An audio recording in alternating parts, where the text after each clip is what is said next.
is love, a movement which has continuity in pleasure and desire. You are asking the question,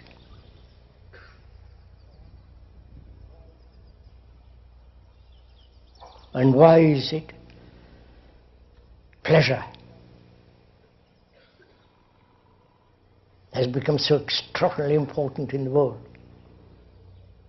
The whole entertainment industry, so-called sports, and if you will forgive also the religious entertainment, which is considered sacred. These are the various forms of pleasure. And so one asks, is love a movement, an endless movement of pleasure?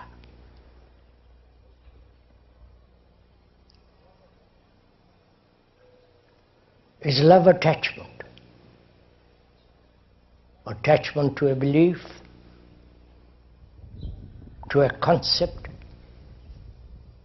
to knowledge, to a person, or to a symbol?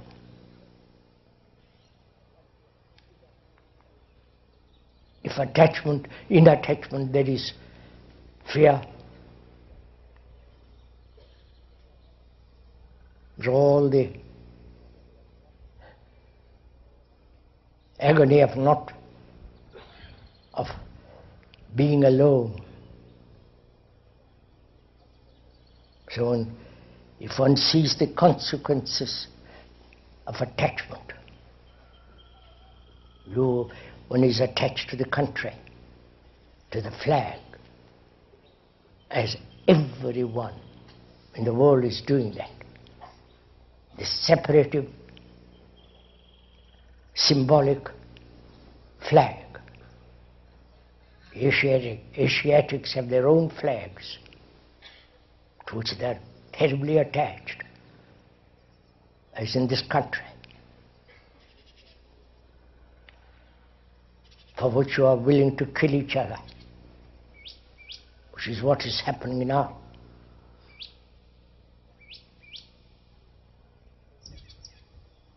And we say, that's a principle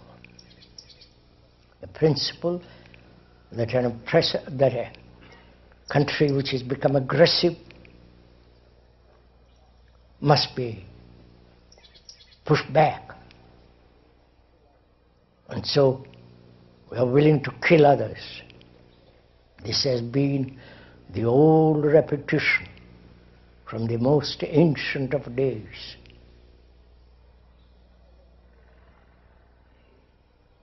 And every religion,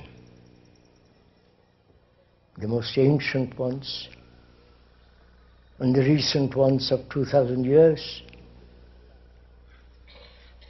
always said love. Do not kill.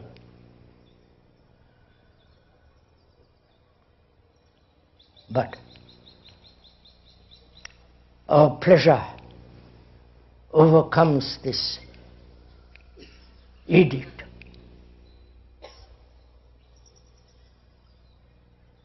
So one must, if one is at all serious in our relationship to each other, man and woman, the relationship with the rest of humanity, whether they're black, white, or purple, or whatever color they be, in that relationship, why is there so much conflict? Is it that in that relationship we seek security, safety,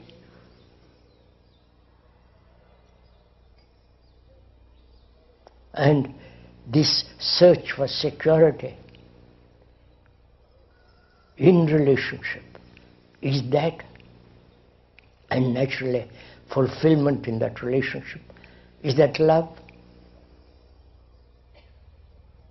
So please inquire, let's inquire together into this question very deeply. If all that is not love, the attachments, the desire to fulfill, the urge and the fear of being alone, lonely, all that, if all that is not love, like jealousy, hate, arrogance, pride, all that is not love, can it be ended?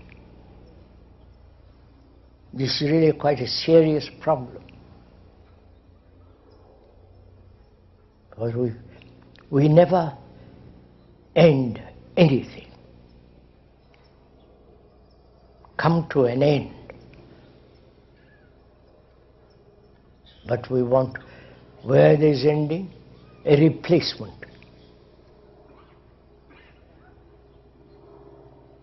If I give up this, what will I have?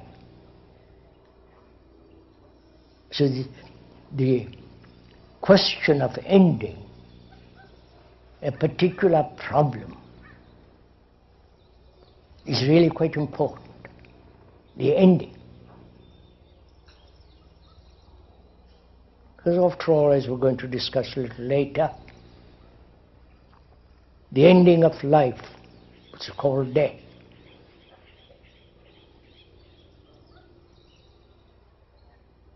there you cannot argue, you cannot carry over anything. There is total ending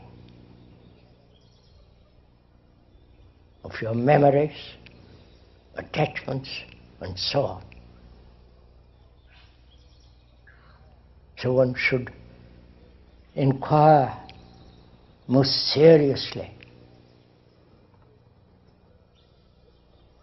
if there is an ending, not finding a substitution, not demanding a guarantee that if there is an ending of this, will there be that?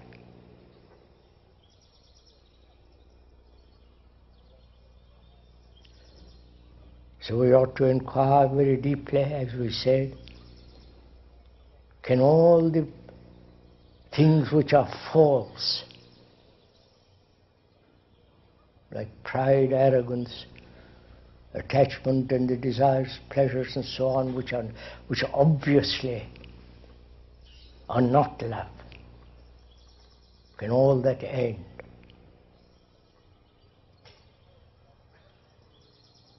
Because without love in life, the perfume, the passion, the depth of life is lost. Life becomes very, very superficial.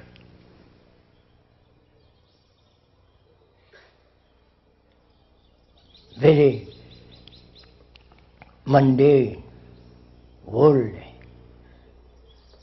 which is what most of the world is becoming, more and more.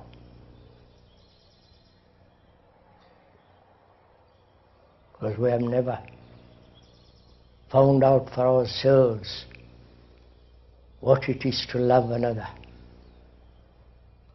Love is not a remembrance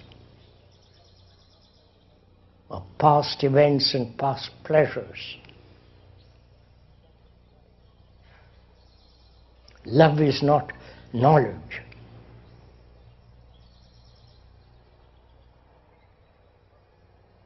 But yet knowledge has placed an extraordinary part in our life. Because